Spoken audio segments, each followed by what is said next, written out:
First trailer ఎట్లా అనిపించింది? నిజంగా బాగుందా? గట్టిగా కొడుతున్నాం.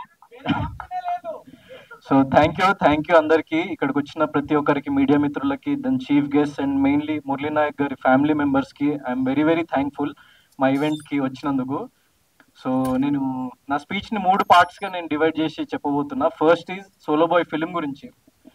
సో సోలో బాయ్ సినిమా అన్నది ప్రతి ఒక్క మిడిల్ క్లాస్ వ్యక్తి వాళ్ళ లైఫ్ లో వాళ్ళు ఎక్స్పీరియన్స్ చేసే ఒక సిచ్యువేషన్స్ ఎలా ఉంటాయని చెప్పేసి దాన్ని ఒక నిజ నిజ జీవితాన్ని ఆధారంగా తీసుకొని తీసిన ఒక ఫిలిం. సో నేను ఎప్పుడైతే నా ఫస్ట్ ఫిలిం సరిగ్గా ఆడలేదు, జనాలకు రీచ్ అవ్వలేదు అని చెప్పేసి నన్ను నేను రీచెక్ చేసుకొని నేను ఎలాంటి క్యారెక్టర్ చేయాలి అని చెప్పేసి అనుకుంటున్నప్పుడు నేను ఒక 8 నెలలు ఏం ఏం వర్క్ చేయలేదు, బిగ్ బాస్కి వెళ్ళలేదు. అప్పటికి ఇంకా నేను ఎవరికి తెలియదు. సో ఆ బిగ్ బాస్కి వెళ్ళే ముందు ఒక 8 నెలలు సీజన్ 7 కంటే ముందు నేను చాలా ఖాళీగా ఉన్నా. అండ్ ఆ ఖాళీగా ఉన్న సమయంలో నన్ను నేను రీఇన్వెంట్ చేసుకుందామని చెప్పేసి నేను ఆలోచిస్తూ ఉండగా నేను ఎవ్రీడే ఒక 100 కిలోమీటర్స్ ఒక డ్రైవ్కి వెళ్ళిపోయేటోని, ఒక కార్ వేసుకొని అందరినీ లైక్ చుట్టుపక్కల ఉన్న ప్రతి వీధిలో ఉన్న లైక్ మనుషుల్ని, బయట ఉన్న జనాల్ని అబ్జర్వ్ చేస్తుండేవాడిని. ఇంకేం చేసేవాడిని కాదు, పొద్దున్న లేచి తినేవాడిని, బయటికి వెళ్ళి జనాల్ని చూస్తూ ఉండేవాడిని. సో నాకు ఒకటి అనిపించింది ఏంటంటే మన లైఫ్ లో మనకి ఎంత డబ్బున్నా ఎంత డబ్బు లేకపోయినా కొన్ని హ్యూమన్ ఎమోషన్స్ అన్నవి కామన్.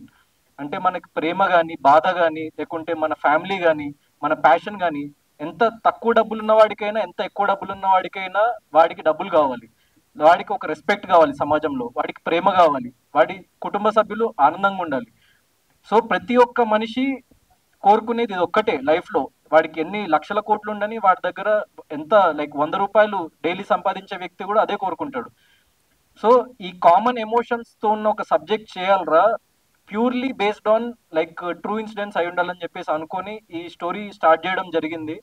దాని తర్వాత సతీష్ అన్నకి చెప్పగానే లైక్ వెంటనే ఒకటే సిట్టింగ్ లో, he's the first producer I went to, and ఆయన ఒక్కటే సిట్టింగ్ లో ఓకే చేసేసిండు. హ్యాట్స్ ఆఫ్ అన్న. ఎందుకంటే దట్స్ ప్యూర్ ప్యాషన్. ఎందుకంటే చాలా మంది లెక్కలేసుకుంటూ ఉంటారు, లాజికల్ వెతుకుతూ ఉంటారు, ఈ హీరోకి మార్కెట్ లేదు, ఆ హీరోకి మార్కెట్ లేదని వినిపిస్తూ ఉంటది. ఒక సినిమా చేయకపోతే మార్కెట్ ఎట్లా వస్తుంది ఫస్ట్? సో సింపుల్ లాజిక్ కదా. సో అది నమ్మి, అది ఆయన ఆయన దృఢమైన నమ్మకం. అంటే ఎప్పుడైనా కొత్త వాళ్ళే ఒక చిన్న బడ్జెట్ లో లైక్ చేయాలి, ఒక మంచి ఫిల్మ్ చేసి అది సక్సెస్ కొడితే అప్పుడు అది 100 తరాలకి కానీ ఒక లైక్ మన ఇండస్ట్రీలో, ఫిల్మ్ ఇండస్ట్రీలో ఒక ముద్ర ఉండిపోతుంది. ఒక బయట నుంచి వచ్చి ఫిల్మ్స్ తీయాలి, ఏ ఫిల్మ్ బ్యాక్గ్రౌండ్ లేకుండా అనుకునే వాళ్ళకి ఒక ఇన్స్పిరేషన్ గా నిలుస్తుంది అని చెప్పేసి మా టీంలో ఉన్న ప్రతి ఒక్క వ్యక్తి అదే నమ్మిండు. కాబట్టి ఈ ఫిల్మ్ ఈ రోజు ఇక్కడ ఇంత అద్భుతంగా, ఏ ఇండస్ట్రీ బ్యాక్గ్రౌండ్ లేకుండా, I can proudly say no big producer, no big director, no big actor, no one, కానీ ఈ ఫిలిం ఇంత ఎక్స్ట్రాడినరీగా చేసిండ్రు. So I'm not the hero of this film, content is the hero of this film. So అలాంటి సబ్జెక్టే చేయాలనుకున్నా, కంటెంటే hero అవ్వాలి, నేను లాస్ట్ ప్రయారిటీ అయి ఉండాలని చెప్పేసి నమ్మి మేము మా టీం అంతా నమ్మి చేసినాము. సో ఈ ఫిలింలో నేను చెప్తున్నా కదా, ఈ ఫిలిం ఎంత బాగుంటుంది అంటే ఈ ఫిలింలో నేను కాకుండా ఇంకెవరు యాక్ట్ చేసినా కూడా ఈ ఫిలిం అంతే బాగుంటుంది, అంతే హిట్ అవుతుంది. సో ఇట్స్ ఆ క్రెడిట్ నాకు 0%, నేను చెప్తున్నా, not even 1%, 0%. And I'm very happy that I did this film, and I'm feeling very lucky that I did this film. ఎందుకంటే ఒక చిన్న యాక్టర్ ని పెద్ద యాక్టర్ చేయగలిగే కెపాసిటీ ఉన్న ఫిల్మ్ ఇది. So I'm very very happy. ఈ ఫిలిం గురించి వచ్చేసరికి, సో సతీష్ అన్న అండ్ డైరెక్టర్ నవీన్ గారు వచ్చేసి వెరీ వెరీ కామ్ గోయింగ్. మీరు లాస్ట్ ఈవెంట్ చూసుకుని ఉంటే అసలు ఏం మాట్లాడలేదు, ఇప్పుడు ఇంకా స్లోగా ప్రమోషన్స్ లో పడి ఆ ఫైర్ బయటకు వస్తుంది. సో అది అది ఇంకా 1% ఆయనలో ఉన్న ఫైర్ మీరు ఆన్ ఆన్ స్క్రీన్ చూసిండ్రు. సో కంటెంటే నమ్మండి, కంటెంట్ ని నమ్మండి. సో మా మాటలు అవన్నీ సెకండరీ. సో కంటెంట్ ని నమ్మండి, ట్రైలర్ చూడండి. అండ్ ఇది ఒక చిన్న ఫిలిం, మాకు ఏదో లక్షల లక్షలు కోట్లు కోట్లు ప్రమోషనల్ బడ్జెట్ ఉండదు. మీకు నిజంగా నచ్చుంటే, మీరు ఒక మిడిల్ క్లాస్ వ్యక్తి అయి ఉంటే, మీరు కనెక్ట్ అయి ఉంటే, ఒక 50 మందికి మీ వాట్సాప్ లో ఇది ట్రైలర్ షేర్ చేయండి, వాళ్ళని ఇంకో 50 మందికి షేర్ చేయమని చెప్పేసి చెప్పండి. ఎందుకంటే దిస్ ఈజ్ ద, అది మీకు ఫ్రీ ఆఫ్ కాస్టే, కానీ మాకు అది జీవితం. సో మీకు నిజంగా నచ్చుంటే మాత్రం ఖచ్చితంగా ఈ పని చేయండి నా కోసం. నాకు సపోర్ట్ చేసి ఓట్ చేసిన ప్రతి ఒక్కళ్ళు బిగ్ బాస్ లో ఉన్నప్పుడు రన్నరప్ అయినా అని చెప్పేసి నేను ఫీల్ అయినా కూడా బయటకు వచ్చి చూసిన తర్వాత ఎంతమంది జనాదరణ పొందిన అని చెప్పేసి నేను చాలా చాలా సంతోషపడ్డా. వాళ్ళందరికీ చెప్తున్నా, సో నాకు బిగ్ బాస్ లో ఉన్నప్పుడు మీరు విపరీతమైన ఓటింగ్ చేసిండ్రు. లైక్ నేను బయటకు వచ్చిన తర్వాత వీడియోస్ కానీ, మీమ్స్ కానీ అవన్నీ చూస్తుంటే లైక్ నేను అసలు చాలా చాలా సంతోషపడ్డా అనమాట. నాకు కప్పు రావడం రాకపోవడం బిగ్ బాస్ అన్నది చాలా జస్ట్ ఒక 1% ఆఫ్ మై లైఫ్, కానీ అక్కడ సంపాదించుకున్న ప్రజలన్నది నాకు 100%. ఎందుకంటే ఒక చిన్న యాక్టర్గా వచ్చినప్పుడు, ఒక ఇండస్ట్రీ బ్యాక్గ్రౌండ్ లేకుండా వచ్చినప్పుడు, నేను మీలోనే లైక్ ఎన్నో సినిమా ట్రైలర్స్, ఎన్నో సినిమా లాంచ్ ఈవెంట్స్కి ఇక్కడ ఇదే ప్రసాద్ ల్యాబ్స్లో మీరు కూర్చున్న అదే సోఫాలో కూర్చొని నేను చూసిన. మీకు నాకు డిస్టెన్స్ ఒక 10 ఫీట్లు కూడా లేకపోయి ఉండొచ్చు, కానీ నాకు ఈ డిస్టెన్స్ కవర్ చేయడానికి 25 ఏళ్ళు పట్టింది. So please encourage new talent. And ఒక కొత్తవాడు, ఒక ఏ బ్యాక్గ్రౌండ్ లేనోడు వస్తే, ఇండస్ట్రీకి వస్తే ఎన్నో లక్షల మంది భరోసా, అంటే వాడు సక్సెస్ అవుతాడా లేదా అన్నది పక్కన పెడితే, అమ్మ చూడు ఆ సో అండ్ సో పర్సన్ ఉన్నాడు, ఏ బ్యాక్గ్రౌండ్ లేకుండా వెళ్ళి ఇండస్ట్రీలో సక్సెస్ కొట్టిండు, నేను కూడా వెళ్తామ్మా ప్లీజ్ అమ్మా అని చెప్పేసి వాళ్ళ ఇంట్లో వాళ్ళని ఒప్పించడానికి, వాడి ఫ్రెండ్స్ని ఒప్పించడానికి, లేకుంటే వాడిని వాడు ఒప్పించుకొని ఒక ముందడుగు వేయడానికి చాలా దృఢంగా దోహదపడుతుంది. సో ఈ చాలా చిన్న వాళ్ళం మేమందరము, కానీ కంటెంట్ చాలా పెద్దది, అదే మమ్మల్ని పైకి తీసుకెళ్తుందని చెప్పేసి నమ్ముతున్నా.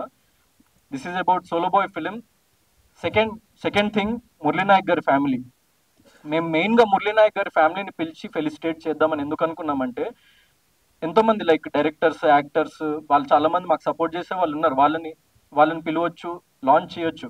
కానీ సోలో బాయ్ ఫిలింలో చాలా డీప్ కోర్, ఒక చాలా దృఢమైన ఒక మెసేజ్ ఉంటుంది. అంటే లైఫ్లో ఒక మనిషి ఎన్నిసార్లు పడ్డా లేచి నిలబడ్డమే ఈ ఫిలింలో ఒక లైక్ చాలా మంచి మెసేజ్ ఉంటుంది. ఆ సిచ్యువేషన్స్ చాలా డ్రమాటిక్ ఉండి మీకు చాలా లైక్ ఫన్ కానీ లవ్ కానీ ఎవ్రీథింగ్ ఒక మెయిన్ స్ట్రీమ్ ఫిల్మ్లో ఉండేవి అన్నీ ఉంటూనే అండర్లైన్ సబ్ టెక్స్ట్ చాలా స్ట్రాంగ్ ఉంటుంది. సో మేము ఈ క్యారెక్టర్ జర్నీ చూసినప్పుడు లైక్ ఒక మురళీనాయక్ అనే వ్యక్తి, 25 ఏళ్ల వ్యక్తి, అంటే నాకంటే కూడా వయసులో 3 ఏళ్ళు చిన్న వ్యక్తి. సో అంత కరేజ్ ఎక్కడి నుంచి వస్తుంది, అంత బలం ఎక్కడి నుంచి వస్తుంది, అంత చిన్న, అంటే ఇప్పుడు మనం చూస్తుంటాం 25 ఏళ్ల వ్యక్తులు ఏం చేస్తుంటారు, పబ్లోకి వెళ్తుంటారు, మందు తాగుతుంటారు, సిగరెట్లు కొడుతుంటారు, అమ్మాయిలతో తిరుగుతుంటారు. కానీ అలాంటి వయసులో ఒక వ్యక్తి అంత దూరం వెళ్ళి మన దేశం కోసం అంత పాటుపడ్డాడు. ఆపరేషన్ సింధూర్ అనేది మన గవర్నమెంట్ చాలా ఒక ప్రెస్టీజ్ కి తీసుకొని పాకిస్తాన్ కి అగేన్స్ట్ ఒక వార్ రేస్ చేసి, మేము దేనికి తగ్గము, మా మీద చెయ్యేస్తే నరికేస్తా నా కొడకల్లారా అని చెప్పేసి ఆపరేషన్ సింధూర్ ఏదైతే పిఎం మోదీ గారు స్టార్ట్ చేసిండ్రో దాంట్లో ఒక కీలకమైన పాత్రని వర్తించిన మన మురళీనాయక్ గారు. సో అంత చిన్న వ్యక్తి అసలు అంత కరేజ్ ఎక్కడి నుంచి వచ్చిందిరా అని చెప్పేసి నాకు ఒక్కసారి లైక్ ఫ్యూజ్లు ఎగిరిపోయినాయి. దాని తర్వాత నేను వాళ్ళ ఫ్యామిలీ గురించి స్టడీ చేయడం స్టార్ట్ చేస్తే చాలా లైక్ నిరుపేద కుటుంబం, వాళ్ళ అబ్బాయిని ఎక్కడో ఉంచి వాళ్ళు ఎక్కడో పని చేసుకుంటూ, లైక్ తాపీ పని చేసుకుంటూ, లేకుంటే హౌస్ కన్స్ట్రక్షన్స్ వర్క్ చేసుకుంటూ అంత కష్టపడి పెంచి మన దేశానికి ఇంత గొప్ప వ్యక్తిని ఇచ్చిండ్రు. సో వీళ్ళకంటే పెద్ద సెలబ్రిటీస్ ఎవరు ఉంటారా, మన ఎక్కడ ఇండియా మొత్తంలో వెతికినా దొరకరు. Shahrukh Khan, no Salman Khan, Murali Naik is bigger than them, I believe that. So అందుకే పిలవడం జరిగింది. Sir thanks a lot. అండ్ చివరిగా ఒక విషయం చెప్పాలనుకుంటున్నా.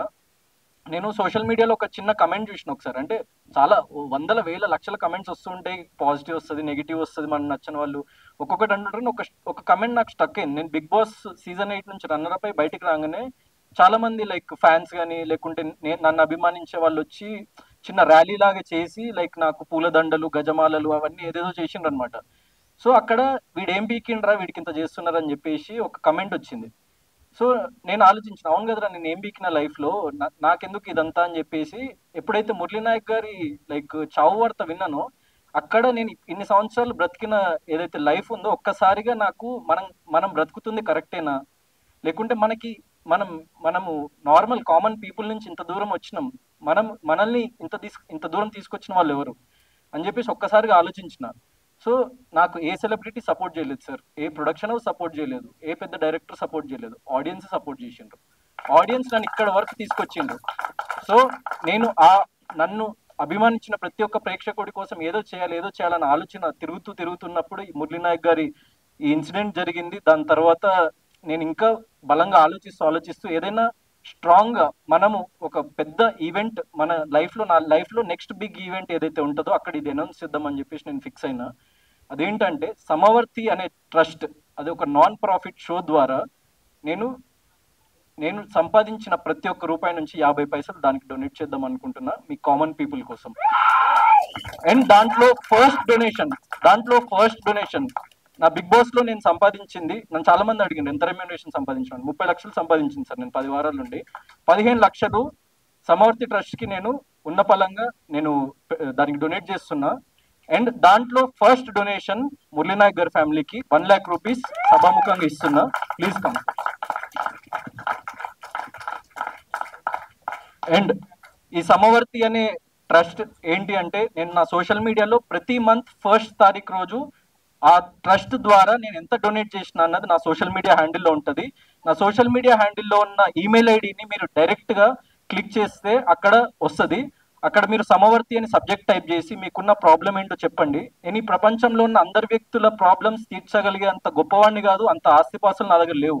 కానీ నా శాయశక్తుల నేను సంపాదించిన ప్రతి రూపాయి, అది రూపాయి అయితే 50 పైసలు డొనేట్ చేస్తా, అది 1 కోటి రూపాయలు అయితే 50 లక్షలు డొనేట్ చేస్తా, అది 100 కోట్లు అయితే 50 కోట్లు డొనేట్ చేస్తా, అది 1,00,000 కోట్లు అయితే 50,000 కోట్లు డొనేట్ చేస్తా. నేను బ్రతుకున్నంత కాలం, నేను చచ్చే వరకు 1,00,000 మందికి ఈ ట్రస్ట్ ద్వారా సహాయం అందాలి అన్నదే నా కోరిక. నిజంగా నా మాట నిలబెట్టుకోకపోతే మీడియా ముందు చెప్తున్నా, సోషల్ మీడియాలో కానీ మీడియాలో కానీ నన్ను ఏకిపారేయండి. నేను నా సినిమాలు కూడా చూడకండి తర్వాత కావాలంటే. నేను నా మాట మీద నిలబడదలుచుకున్నా, నిలబడి చూపిస్తా. Thank you. మా రెండో సినిమాకే ఇంత పెద్ద అనౌన్స్మెంట్ ఇచ్చిన హీరో, ఈడు నిండు 100 ఏళ్ళు హ్యాపీగా ఉండి ఈడు అనుకున్న ఏదైతే ఉందో, నాకు ఇచ్చేవాళ్ళంటే చాలా ఇష్టం అండి. నేను ఖర్చు పెట్టే డబ్బులు నాకు చాలా ఇష్టం. ఏంటంటే అందరూ టేకిన్లో ఇది మన తీసుకోవడంలో కిక్ ఉంటుంది జనాలందరికీ, నాకు ఇస్తే కిక్కు. తమ్ముడు ఆ మాట అన్నందుకు నిజంగా థ్యాంక్ యూ సో మచ్ రా. మన ప్రొడక్షన్ హౌస్ ఏ స్థాయికి వెళ్ళినా నువ్వు కూడా అంచెలంచెలుగా ఎదిగి నువ్వు ఏదైతే ఇప్పుడు అన్న ఒక మాట ఉందో, నీకు వచ్చిన ప్రతి రూపాయలు హెల్పింగ్ నేచర్ అనేది ఏదైతే ఉందో నువ్వు ఇస్తానన్నావు కదరా, ఇచ్చేటట్టు ఆ నేచరే చేస్తుంది. I believe nature.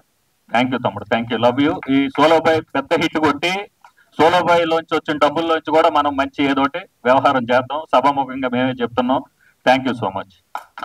Thank you.